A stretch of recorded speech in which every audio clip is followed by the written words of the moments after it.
తల మీద చెయ్యి వేసి బొట్టు పెట్టినా, తాళి బొట్టు మెడను కట్టి బొట్టు పెట్టినా, తల మీద చెయ్యి వేసి బొట్టు పెట్టినా, తాళి బొట్టు మెడను కట్టి బొట్టు పెట్టినా, సన్ని కళ్ళు తొక్కినా సప్త పదులు మెట్టినా, సన్ని కళ్ళు తొక్కినా సప్త పదులు మెట్టినా, మనసు మనసు కలపడమే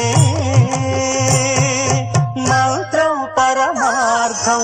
శ్రీరస్తు శుభమస్తు, శ్రీరస్తు శుభమస్తు. శ్రీకారం చుట్టుకుంది పెళ్లి పుస్తకం, ఇక ఆకారం దాచుతుంది కొత్త జీవితం.